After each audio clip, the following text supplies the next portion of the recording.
Thank you for joining us. You are a part of a powerful group who recognizes that Black women's health should be at the forefront of the national conversation. We are mothers, daughters, activists, entrepreneurs, entertainers, corporate warriors, and more, who help boost the economy and often drive the national conversation. For 41 years, the Black Women's Health Imperative has strived to amplify our voices, help enact policy that protects us, research our issues, create programs that enhance our lives, and produce events like this one to ensure we keep the conversation going about the issues that matter to us most. So, let's get started with our program.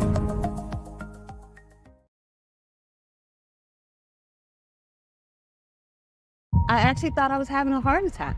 The heart palpitations was enough to jolt me out of my sleep at 2 o'clock in the morning and think that I was dying. I think I'm having a heart attack. I think I might die. Dearly beloveds, we are gathered here today to talk about this thing called midlife. The hot flashes, the mood swings, the irritability. Midlife. You know about it. I actually kept my beard on for this. Facial hair growth is one of those things that is a part of menopause. Some of you are there, some of you past it. I would describe it as your oven going from preheat to 450 degrees in 30 seconds flat. We've all heard about what happens at that time. Like I'm having one now. And it's terrible. You want to take off your sweater? Because you know I'm talking about midlife, right? Oh, wait, puberty all over again. My daughter is going through puberty and I'm going through this other part. So the change. This doesn't have to be this fearful, scary, taboo thing that so many of us were taught that it was going to be. It ain't going to be like that.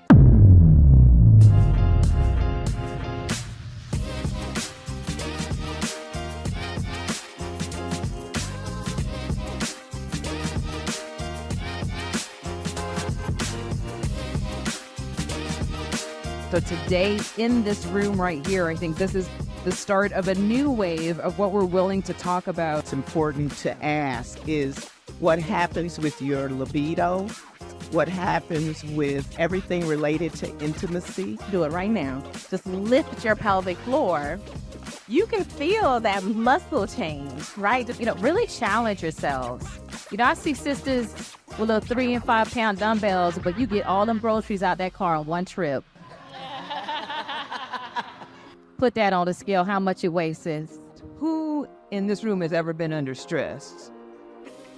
Black women have, on the average, more of a stress hormone called cortisol in their bloodstream than white women. I like to do things as far as vitamin D and pair it with vitamin K. Those are very important. Magnesium is important. That stigma really should be taken away about hormone replacement therapy, and it really is actually very, very beneficial. A lot of us didn't get stories other than it's horrible from our grandmothers and mothers. So if we can start to change that storytelling, we'll really be able to transition into a beautiful, graceful period of menopause. You have survived everything you have been through. And now, it's time to thrive. There's power in the pause. In the pause. Power in the pause. There's power in the pause. You know what? We are the Black Women's Health Imperative. We celebrate us at every stage of our lives, right? So we're not gonna let menopause, midlife, bring us down. No way. Because we're gonna celebrate who we are, the beauty of who we can be, and we're gonna make it work all the time. So today, I know you know that song. All right, I see you. I know you. All right, today we're gonna talk about menopause, midlife, and we're gonna talk about the joy of it. The joy of it. Because we know knowledge is power, right? So today, we're imparting power.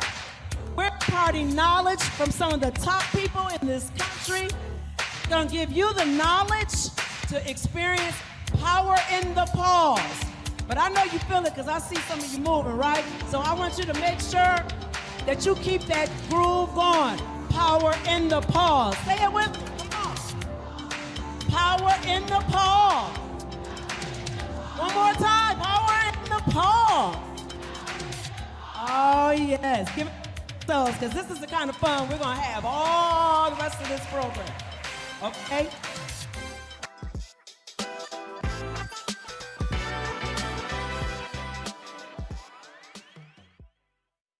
This is exactly what self-care can start with, is a community of women that we can all sit and talk with, get good advice, rest our cares on. But one of the most important things that I tell my patients when it's self-care is actually learning how to set boundaries. And I think that as women, our boundaries are very not there because we're busy taking care of everyone, everything, and who gets lost in that? We do. And so it's not easy, but it's something that we have to start to do a little bit more intentionally and better, is setting our boundaries.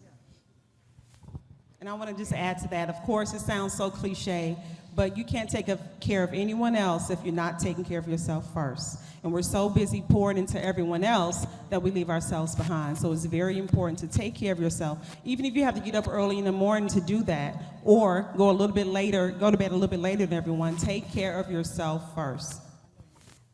No is a complete sentence. Use it early and often. When we think about women and what's kind of our most vibrant hormones are the hormones that we lose in menopause. And so for me, I always say, why would we wait till our tank is empty to refill it, right? And so when our tank is getting a little bit, that yellow light comes on, even though I have been the one where it's yellow and then there's zero. But typically, you're supposed to wait for the yellow light, and that's when you really should start to think about how can hormones help me now for one, symptoms, but also longevity. Because the goal is, I have some news for everyone, we're all gonna age. We're all gonna age, but that's okay. But if we have the ability to determine how we would like to age and show up later, then that's what hormones can provide for you in a longevity perspective. So I'm glad that you're doing your research. This is why we're here today, to be able to give you the expert advice and have you understand that that stigma really should be taken away about hormone replacement therapy, and it really is actually very, very beneficial. One thing I want to bring up, I know probably the elephant in the room, and Dr. Jessica and Linda, you can also attest to this. We talked about this in the back.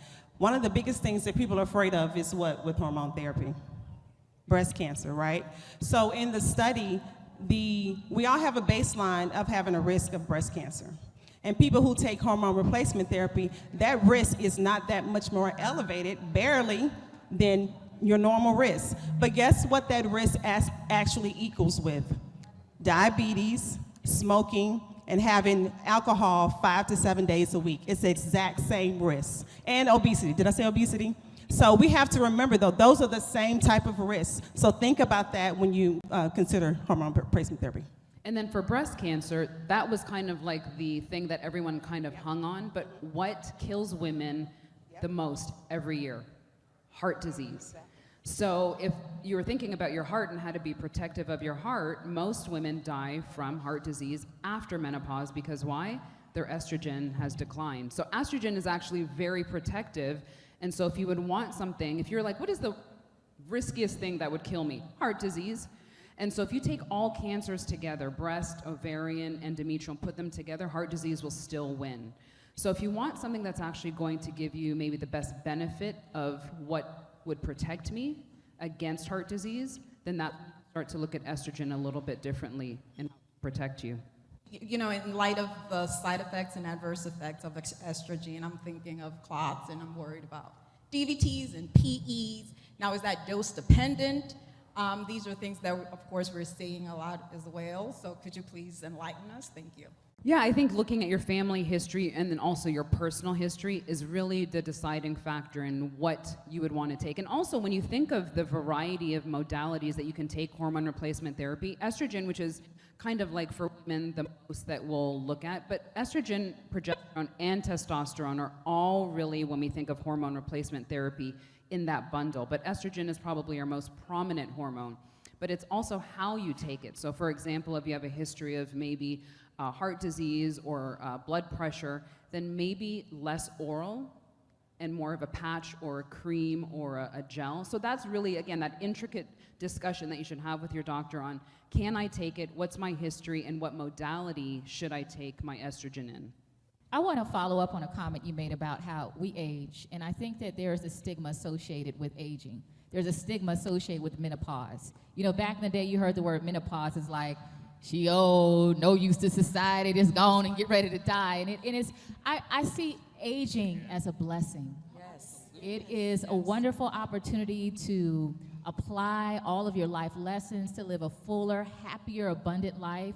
And so how can we reframe our perspective, our mindset on aging and live healthy, long lives? Yeah, I think menopause has been kind of that, if I were to have a screenplay, menopause is that horror story that everyone doesn't want to watch. And so my goal, and even in my book, Generation M, was to change that narrative of rewriting what menopause means. You know, there's a term in the Japanese culture, and they actually term menopause kanenki, and that really means a beautiful transition. And so I think if we are able to, in society, in culture, in how we share stories with women who are younger than us, because a lot of us didn't get stories other than it's horrible from our grandmothers and mothers. So if we can start to change that storytelling, if we can look at what are the modalities that we can get with diet and exercise and improve our longevity and quality of life as we go through this phase, we'll really be able to transition into a beautiful, graceful period of menopause. How do we find specialists that are really well-versed and understand menopause, especially as it relates to us as Black women and the differences with us as Black women? What do you suggest we do about that? We've all been to the doctor. We've all come back from the doctor, or most of us, not all of us, and said, man, I didn't quite understand. She didn't really, he didn't really. You deserve the best health care. You deserve to get the standard of care. You deserve when a doctor says, this is evidence-based, that you have some reason to believe that that evidence included people like you. So I say if you're not getting that from your doctor, change doctors. You wouldn't take bad service from the cable repair person. Don't take it from your doctor. And the other thing I would say is ask to see the notes that your doctor's writing about you. Not what's on the portal, but the notes that that doctor might give to another doctor. We have a former board member who had a patient referred to her, and when she saw the notes that that patient's doctor had written about her, she's lazy, she's obese, she won't do this, she won't do that, she was horrified. So I say this, I mean, Dr. Jessica would never do that, of course. But it also helps, if you tell your doctor, I want to see the notes, it's also, or it could change the care that you receive. If the doctor thinks you're going to be looking at what he or she is writing about you, they may change what they write, they may change the care that you get, and they may think more deeply about your treatment and your care. Oh, that's the word right there. So I know most of us only heard about one symptom. What was that one symptom, everybody? Hot flashes, okay, hot flashes. I think we started learning about that when we learned about our periods, which is when we really should start talking about all this, though, quite frankly. But what are some of the other symptoms? Well, there are many symptoms. I will say, when I was in my mid to late 30s, I was actually waiting for the hot flash. Many of us are waiting for the hot flash, right? But a lot of times, that may not be the first thing that you see. A lot of times, it could be changes in your cycle. I don't like to say heavier or lighter because it could be either one. Then also mental aspects of it, the mood swings. So some of the first symptoms that I saw was actually mood swings and heart palpitations was the first symptoms that I saw. So I actually did not think it was perimenopause because I was waiting for a hot flash. And a lot of times that may not be the first thing that you see. There's several other symptoms as well. There's a whole list of symptoms, but kind of the ones that I typically hear from my patients are change in sleep.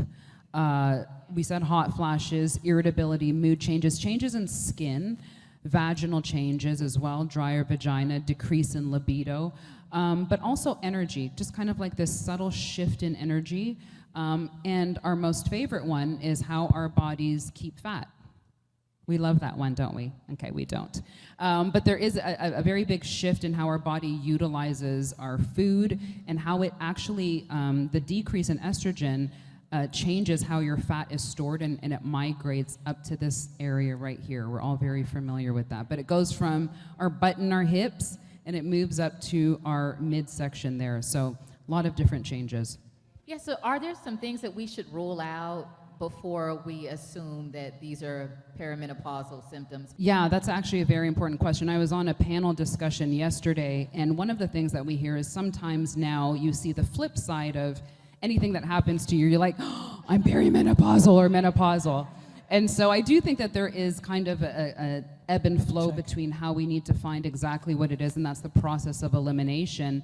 But that is, again, another lifestyle factor of when you start to have these changes happen, is saying, what's going on in your life? What are some things that we could tweak that could offset some of these symptoms?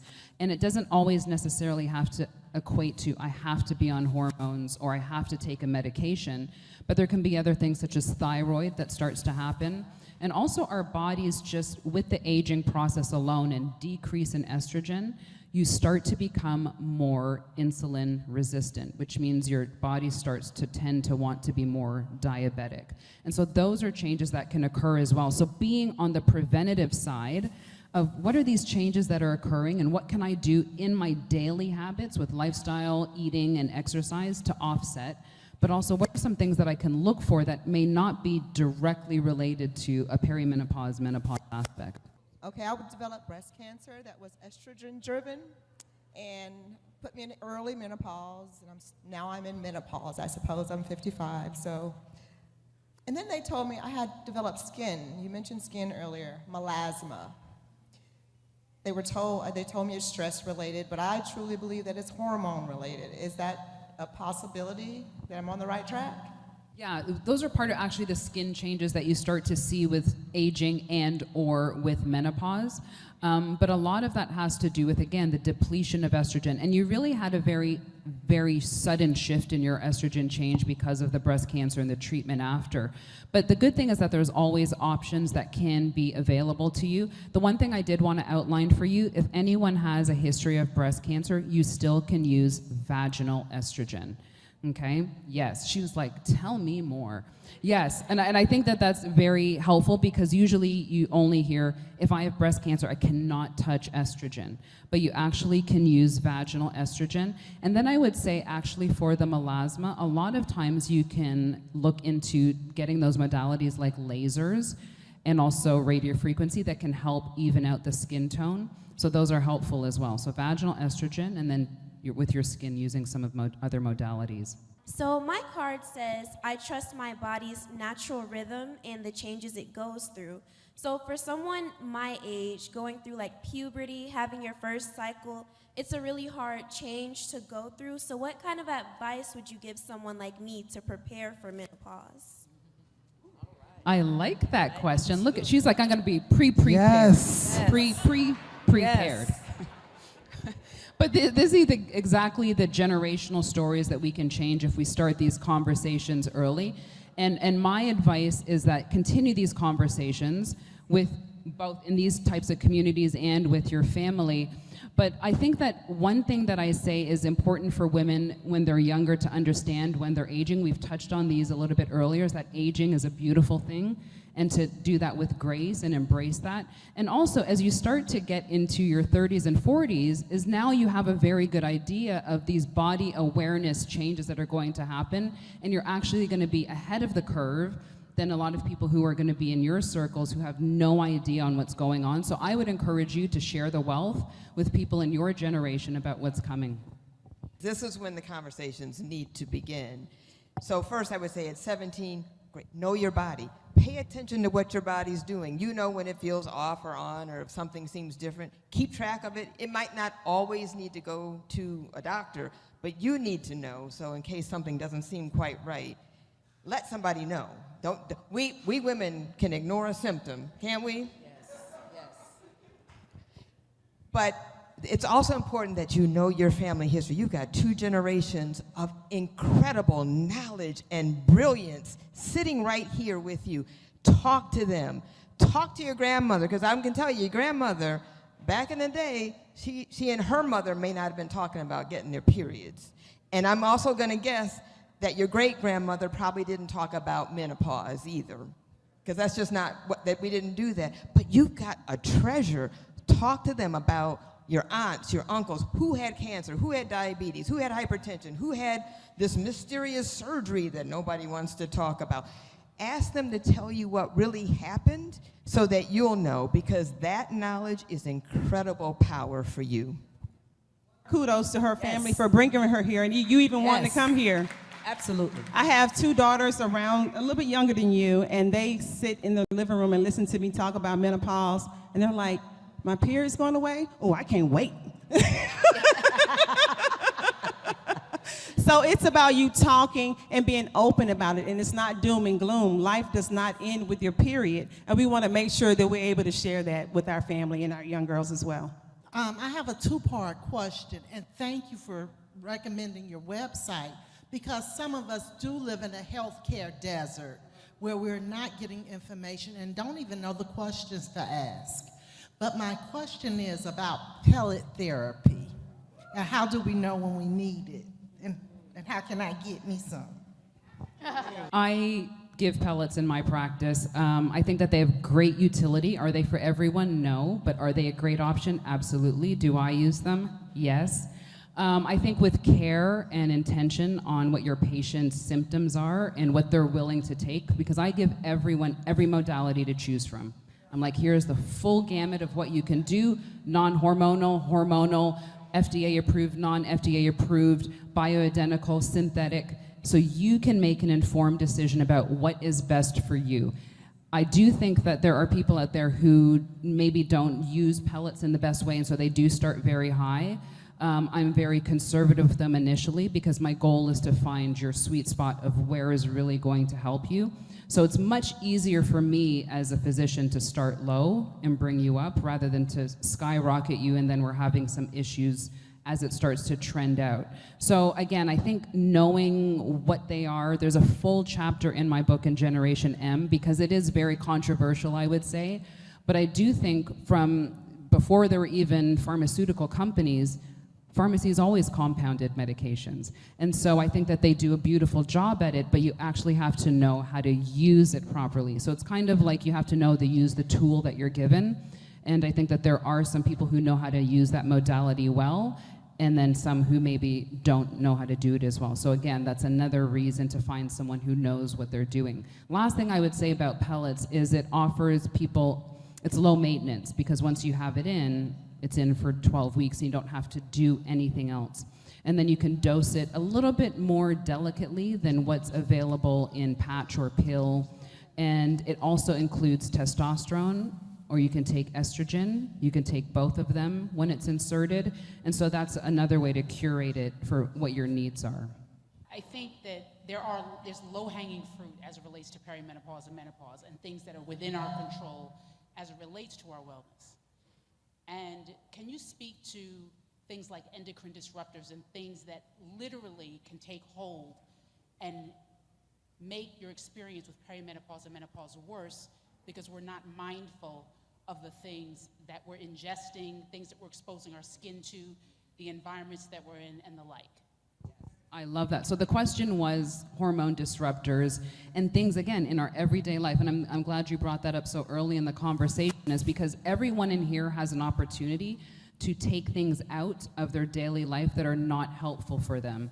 And so when we think of hormone disruptors, those are things that are going to be in your everyday use, whether it's with the things that you use to wash your face, your makeup, plastic when you warm up plastic and eat in that. And all of these different things that are in our food that disrupt hormones are, again, going to take the hormones that are, or the disruptors rather, that are in these things and change how your actual natural hormones are going to start to deliver those messages as chemical messengers. So again, that's another thing that we see through foods. A lot of processed foods are going to have things that are not ideal for you. So I would say, and I don't, I'm going to come back with you on a website that would be very helpful for looking at hormone disruptors specifically. But there are so many things that if you were to look at your everyday life, you're like, oh my gosh, if I took this and this and this out, this may be actually helpful for my experience as I go through perimenopause and menopause. So thank you for bringing that up, because again, those are the things that are our responsibility to do every day to make our experience as we go through perimenopause, menopause, and aging better.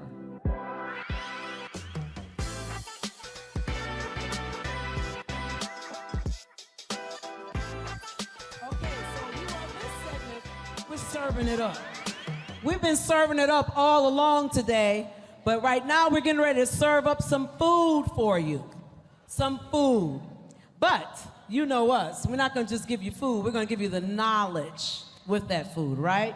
Nutrition is so important. Yes. You know, we were talking about it on the previous panel. There are some things you can do lifestyle-wise as it relates to menopause to make it more manageable, to thrive in that space as well. So really excited about having this conversation. Sharon, I want to go ahead and get started with you. As a nutrition expert, where should we be in terms of our eating habits and our nutrition as we go into perimenopause and start experiencing those symptoms in menopause as well?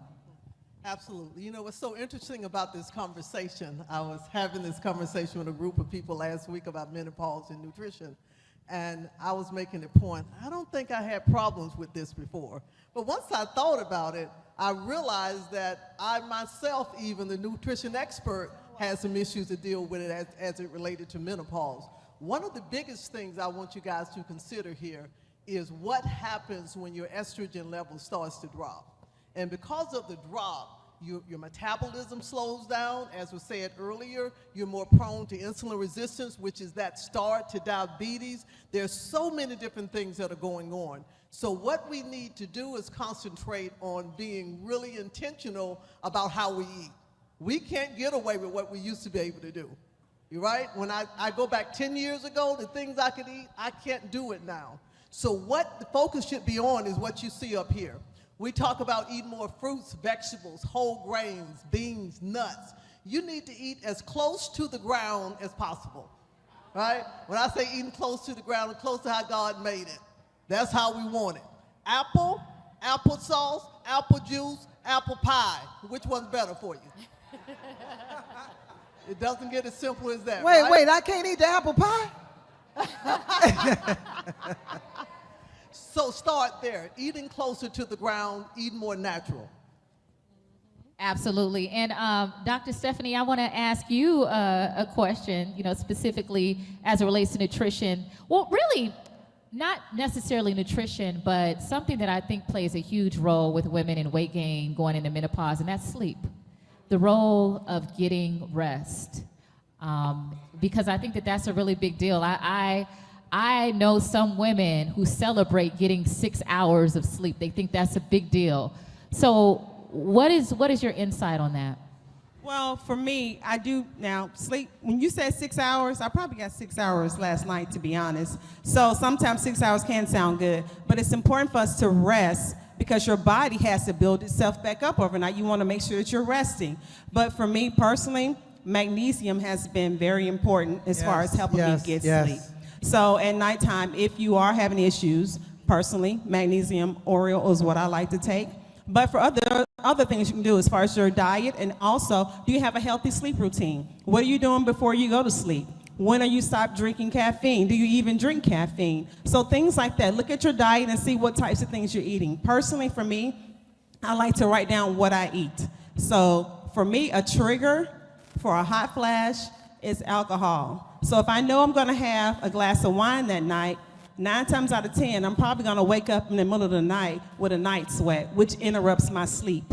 Then therefore, I'm gonna be off the next day with brain fog because I was sleepy and didn't get enough sleep. So it's important to see what types of things you're eating, and then also if you need to supplement with things like magnesium, that can also help you get your rest as well. So here's the thing you need to know about caffeine and the whole thing about magnesium and how soon before bed.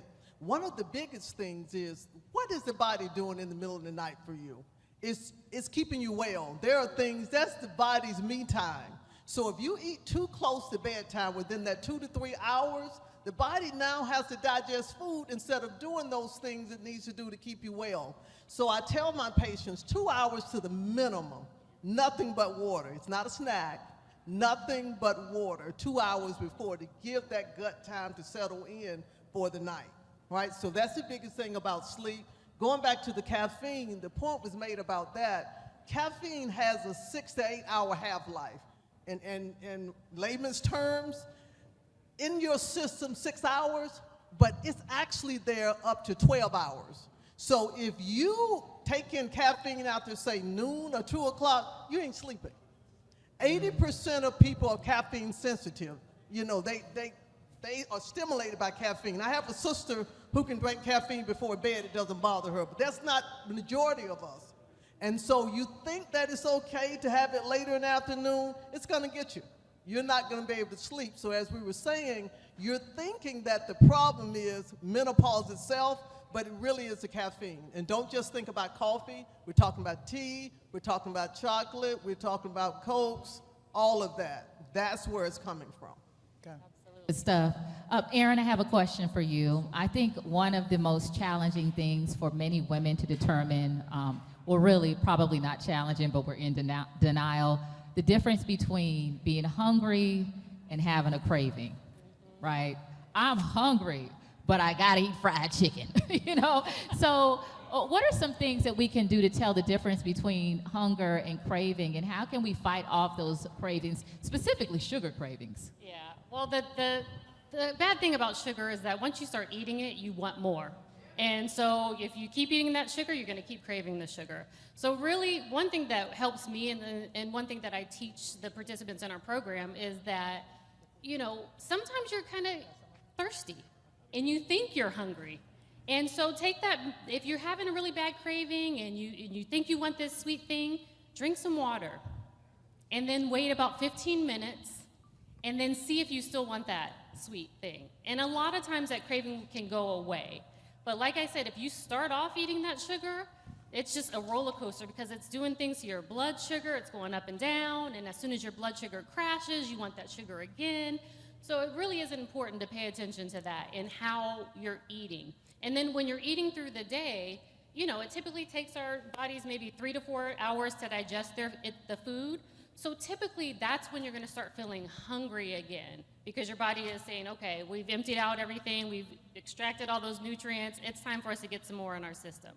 So kind of thinking of that, so if you just ate and it's 2 hours and you're feeling like you need some more food, like you're ravishing, it's probably because you either had way too much sugar initially in that meal, or you might just be thirsty. But we always have to think about hydration. Always think about that water, because if you're not getting that water, your body just starts craving a lot of other things. So well said, Erin. If I can add to that, which is so wonderful, this is one of the biggest questions I get about cravings when people walk into my office. I had a patient a couple weeks ago said, I don't know how you're going to help me. I have horrible cravings. I said, I can fix that today. She started laughing. I said, no, I'm serious. Right? So y'all want to know what it is, right? There's powerful research that suggests that sugar has addictive properties on the level of crack cocaine. You know that, right? Oh, absolutely. So the reason you're struggling so much is because once you get addicted to it, it's hard to give it up. But research also has revealed to us, even when someone's on an illicit drug, that they only need, let's say crack cocaine, right? So they actually only need about 3 hits to be at maximum pleasure. So the question was asked, does the same thing have to work with food? Absolutely. After about 3 bites of that sweet thing, you at maximum pleasure. You just keep eating because what? It's good and it's there. So let me give you 2 ways to cut your sugar cravings in half overnight. 2 things you promise yourself. Never ever eat sweets on an empty stomach. If you do, it's gonna spike the blood sugar, as Erin was saying, and you're gonna drop. And when it drops within 45 minutes to an hour, what do you want? More sugar. More of that. You ever had one of those days you can't stop eating? That's what's happening. The second rule is only eat after the meal, because we're hoping what's in the meal we're going to talk about in a little bit is fiber. And fiber is that miracle substance that changes the game. So if fiber's in that meal, it's going to coat the layer of that stomach, so when the sugar comes, it slows it down. And then if you're not hungry, the other part of that, you can limit yourself at 3 bites. Try it. You're going to be surprised it actually works. Yeah, that's good stuff. And you know, there's a lot of cultural implications when it comes to our plates. You know, I can remember as a child, my grandma not letting me leave the table until everything was cleared from our plates. And, you know, we go out to these restaurants, we see that that meal is 1,600 calories on the menu because they just want to give us all that information we ain't asked for. But we see all of that information, and then the food is just in front of us, and we're picking at it, and we're full, and our stomach is saying, Uncle, ain't no more room down here, girl, what are you doing? How can we be more in tune with fullness and knowing when to stop and really reframing our mindset on clearing the plate? Well, and that all comes down to the mindfulness, right? And so when you're eating, we love food, right? I love food. I love it. But when you're eating it, enjoy it. How many of you guys like scarf down a meal like, oh man, this is so good, and my grandmother just made such, and I gotta eat it, and you're done within 10 minutes. So what you need to do is sit down, have very few distractions around you, and take a bite and savor it. Just doing that mindful act will help you to start understanding what's happening to your body. Because if you scarf down the food within 10 minutes, you were probably full when you got halfway through that plate. But because you didn't let your body catch up to your stomach, or you're going too fast for your body to catch up to it, you didn't give your chance to understand what your body, the cues your body was giving you. So really that mindfulness really comes into play. Savor it, enjoy it, chew it. You know how they used to tell you to chew your food 100 times? That's also gonna help your digestion too. So then you're not gonna have any, you have less acid reflux or bloating and things of that nature. But that mindfulness, I think, is really the key. Well, one of the things that I like to do is, like, if you need that tanginess from the salt, is like squeezing a little bit of lemon or lime juice over something at the very end. But also you can use salt, but don't put it in at the beginning of the cooking preparation. Put it in at the very end. That way you're getting the taste of the salt. Because what ends up happening is as you're cooking, kind of, other things, maybe the vegetables, release their water and that salt gets diluted. Now you're not tasting the salt anymore, so you add a little bit more. As you're going through the cooking process, if you're doing that, now you might end up with a lot more salt than you intended to. If you add it at the very end, then you get that saltiness, and it feels like you have a whole lot of salt in there when you really don't. But any of those tangy things can help replace like any of the salt in there. So even vinegar, the acid, lime juice, that sort of thing. But you can also just use a wide variety of herbs and seasonings. There are so many out there, and I bet most of us probably only have like 4 or 5 in our cabinets. Go out and experiment with some. Name some good ones. Give me 4 herbs that you like. My favorite is curry. And what's interesting about curry is, for one, it has turmeric in it, which is like a wonderful anti-inflammatory food. But depending on which type curry or brand you get, it's gonna be different. In Indian homes, the curry is about as different as somebody's mother's mac and cheese, right? Everybody kind of has their favorite mac and cheese, the way their grandmother made it or the aunt made it, but the curry is different in every household. And so it has this combination of like the turmeric, the cumin, coriander, it might have ginger, it might have cardamom. So it's a variety of these seasonings, but it's all about the flavor. And that, if you guys like Indian food? Yeah, and it's so flavorful. So you just thinking about using some of those, and you can use a lot less salt as a result. See this rack here? Excuse me. Mm-hmm. A lot of you bought these little fancy racks. It's just decoration. Y'all know they done went bad on you? You got to throw them out. You don't even know half of the spices in there. I'm going to challenge you. I'm going to challenge you to pull those spices out and try them. It'll change the game. And you don't need all that salt. As Aaron said, you don't need all that salt. The reason we fall back on salt, because that's what we've been taught.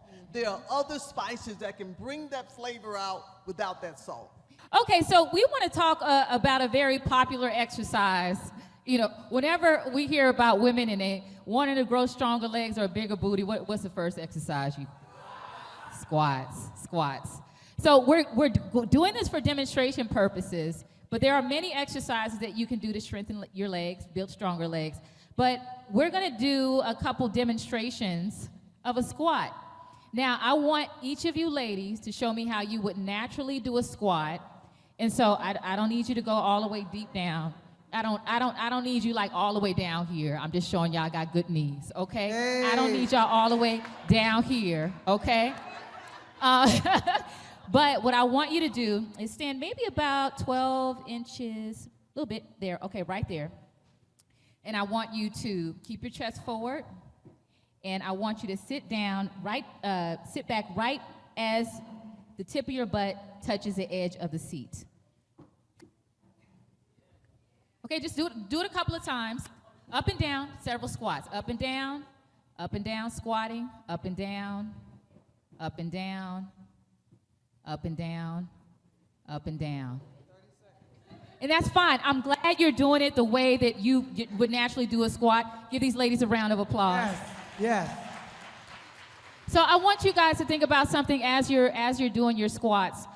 In fitness, we have this thing called the overhead squat assessment. I'm sure my power lifter here knows what that is. And you can tell which muscles are overactive and underactive when you're doing the squat. So for example, sometimes, and a lot of times, actually not sometimes, I see women do the I'm using a public restroom and I don't want to touch the seat squat. So it's a lot of hinging and the butt isn't going. Y'all know what I'm talking about. Like, well, no. So when you do that and you're rounding your shoulders, you're bringing your core in, so your shoulders and your core are overactive because they're overcompensating for what the hamstrings and the glutes should be doing. So if the shoulders and the core are overactive, then you need to stretch those muscles. Overactive muscles need to be stretched. Underactive muscles need to be strengthened. So if you have that instance where your shoulders are rounding, because you don't want to look like a lowercase r from the side, right? You want to look like a lowercase b from the side, right? So that is the goal. So you want to make sure that you're stretching your lats, stretching your core, and strengthening your glutes and your hamstrings. So when you do the squat, you should really feel it along the posterior chain, along the back of your leg. So if you have an issue where you're hinging doing the squat, I want you to try something, a ball squat. So have you ever seen those stability balls? Put that up against a wall and just slide up and down that wall, and you'll feel a significant difference in the back of your legs. If you've been in a gym and you've seen what they call the Smith machine, it's like on a chain that goes up and down. That machine is going to force proper form. Also, you want to make sure that your heels are mounted, heels and toes down. So a lot of times I see women, their heels are disconnecting from the ground, and that's where you start having knee issues, right? So you want to make sure that you're focusing on your abductors and your adductors. So other exercises, if you have issues with your knees, you can do leg extensions. You can do the adductor machine. You can lay down and do hip thrusts. You know, I'm sure your partner might appreciate that exercise. But there are different exercises that you can do to strengthen your muscles. You ladies look great. You did great demonstrations. Y'all give it up for these ladies once again. Greetings, everyone. My question is about CBD, CBG, and the mushrooms. What type of she went all in. This is real talk, okay? Real talk. I'm going to go out on a limb since we're on the serving it up food part. We're not talking about edible mushrooms, like, right, are we? I want to be clear which one she's talking about, right? What kind of mushrooms we talking? So with CBD, we know that's one that delivers from marijuana, the whole thing, right? So I have a lot of patients who's on it because they're in pain. It has been shown to help somewhat with some menopausal symptoms, of course. So it depends. Let me tell you the biggest thing, and I think most health professionals agree with me with CBD. We're in the black community. We're about stuff from anybody. Y'all know I'm right. From the gas station? From the gas station? Strip mall, gas station. So please, I'm sorry. So please be careful where you purchase it from. Make sure you're getting it from a reputable source, because there's some bad stuff out there, right? So make sure of that. So go to the distributors who have approval and not Joe on the corner, right? And that's one of the biggest things about CBD, to make sure you're doing that.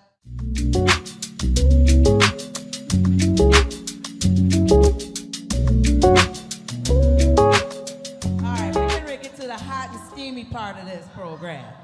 Hot and steamy. You see those teapots? So remember, we're in the kitchen, right?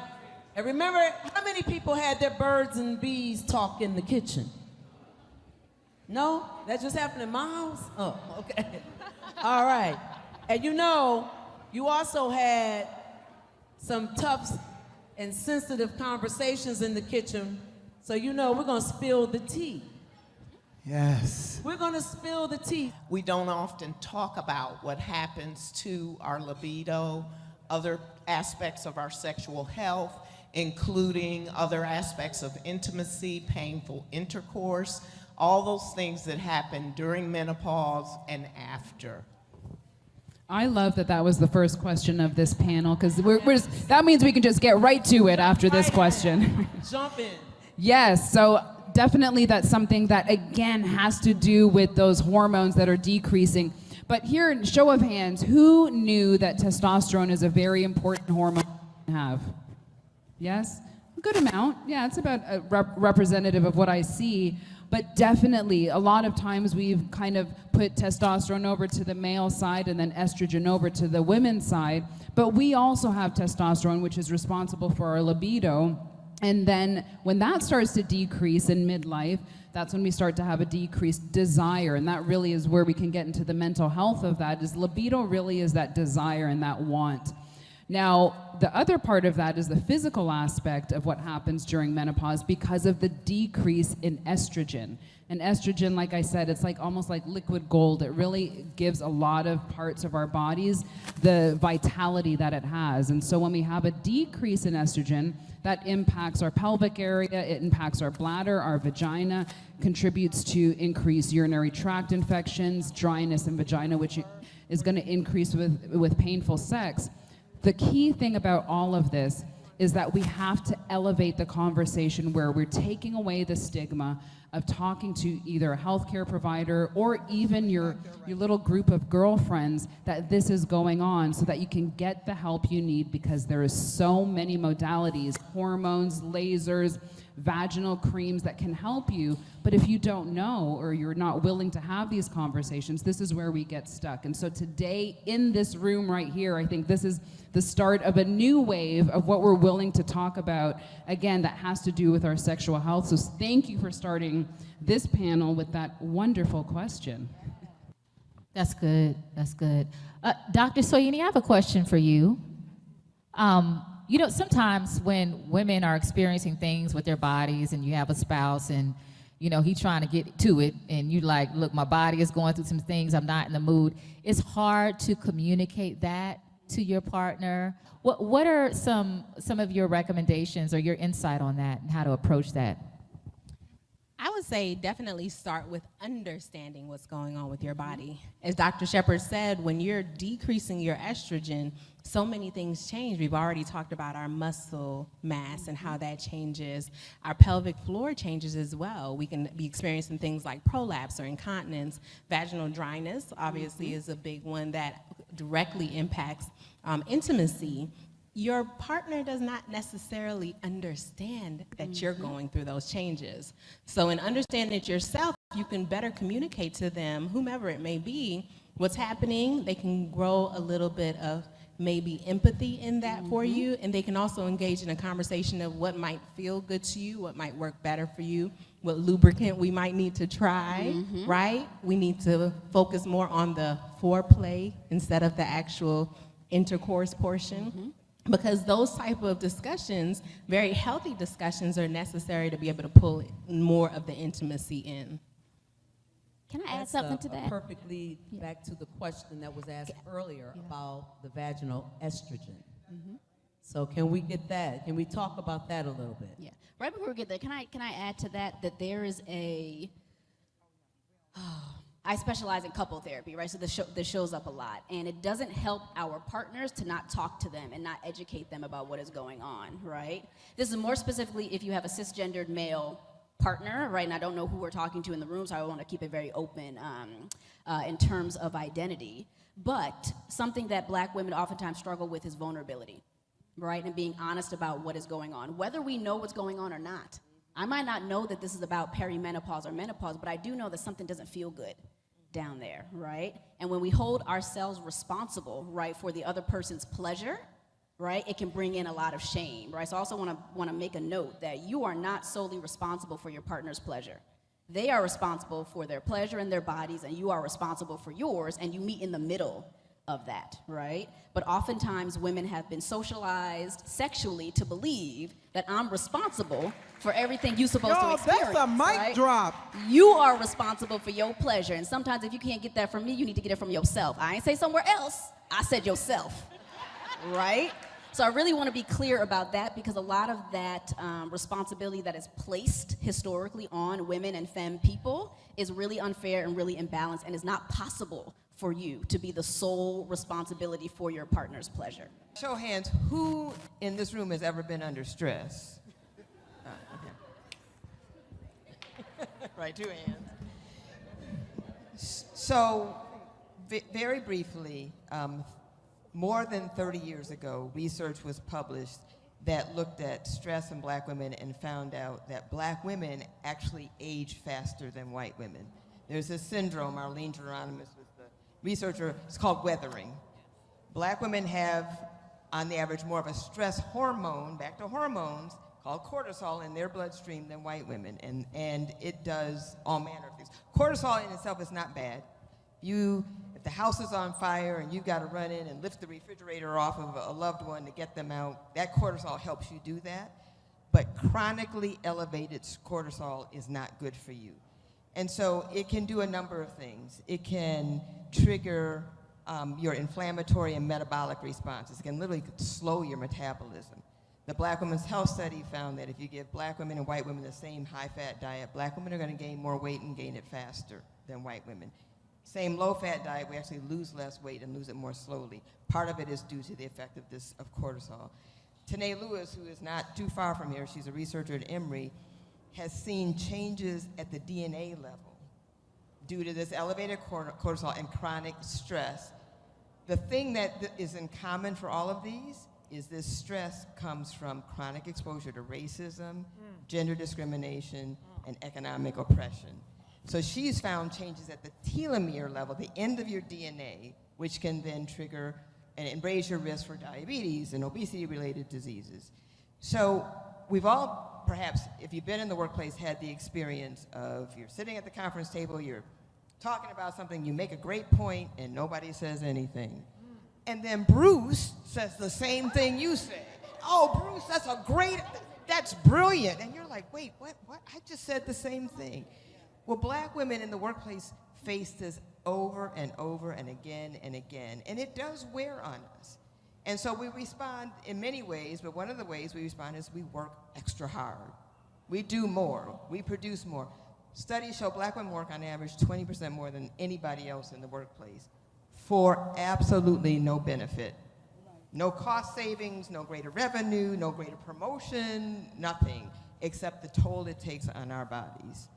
So what we've got to try to do is understand what that means, why it happens. I mean, we're not probably going to fix racism today, but hopefully sometime in the near future. Nor will we address misogyny and fix it today, but these things happen, so we've got to learn tools to respond to that and deal with it, mitigate the effect on us. But the thing I would say that I hope my experts will agree is that's other people's problems. We can't make that our problem. But part of what happens and has been happening for generations is our bodies are reacting to this chronic stress.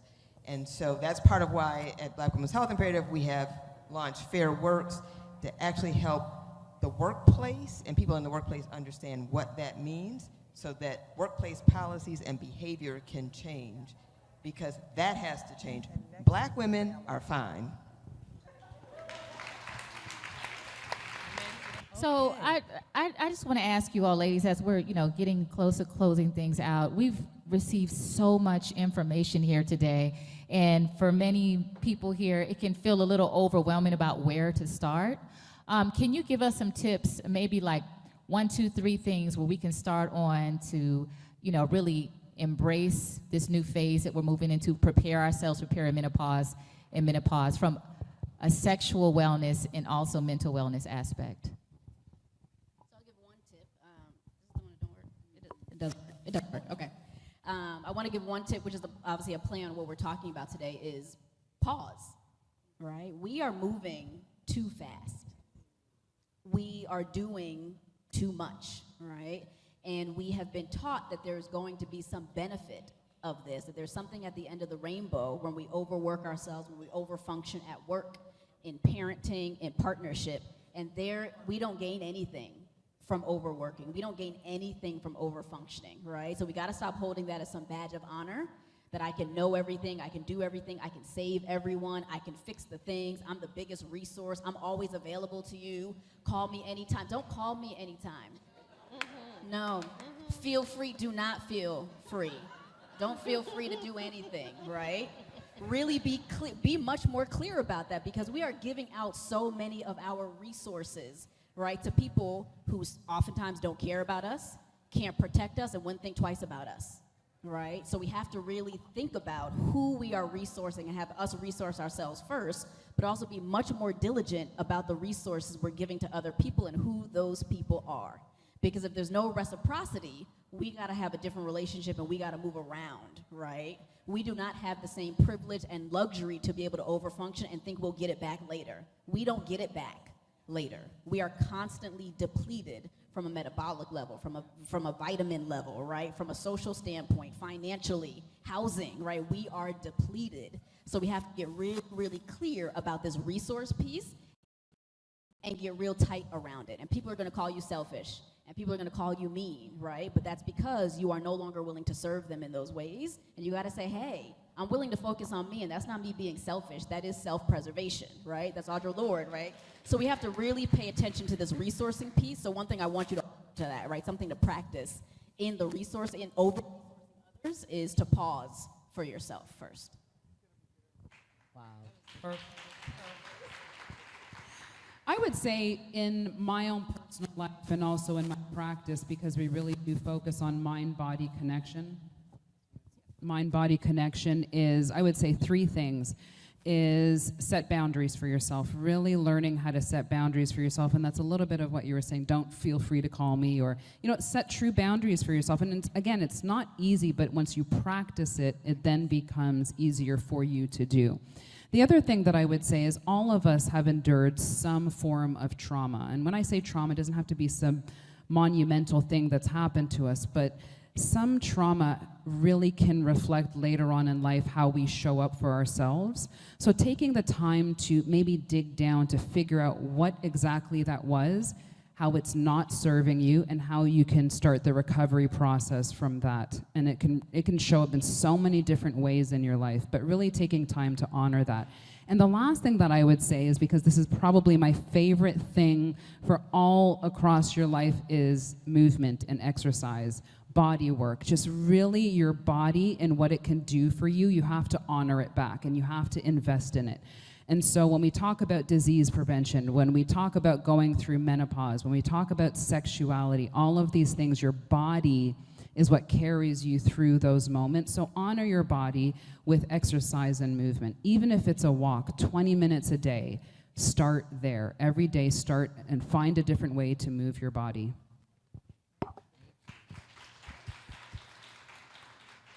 As a healthcare provider, I would say that the one thing I want to make sure I emphasize for this group of women is that you don't have to know everything about this change that your body may be going through, or even what to expect in the coming years.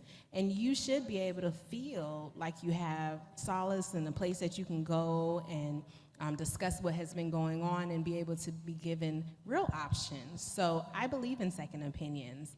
There's absolutely no tolerance for gaslighting or deciding for a patient what's best for them and not engaging them in the process of what their options are. And this is unfamiliar territory. We don't talk about it enough.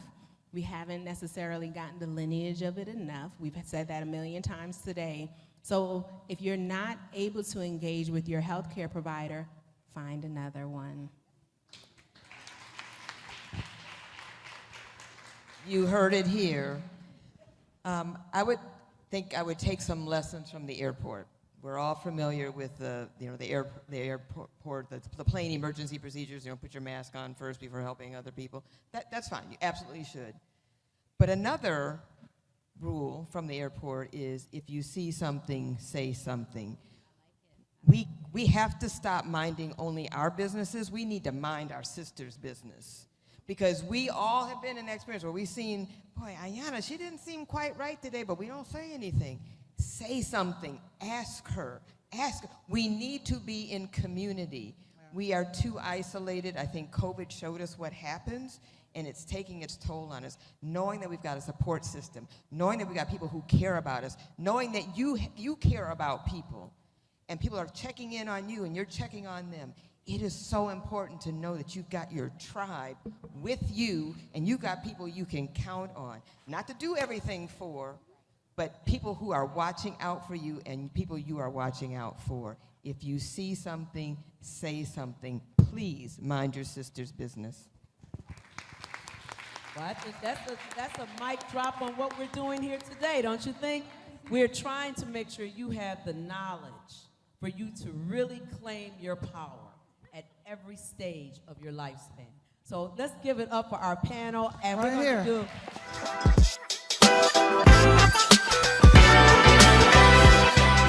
I want you all to look at your compact.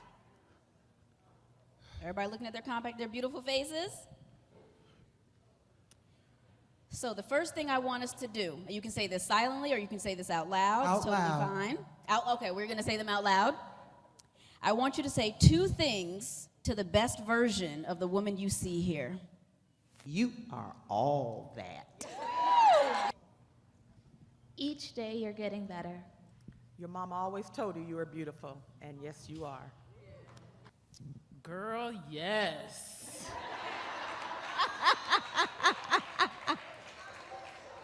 Give it up for yourselves.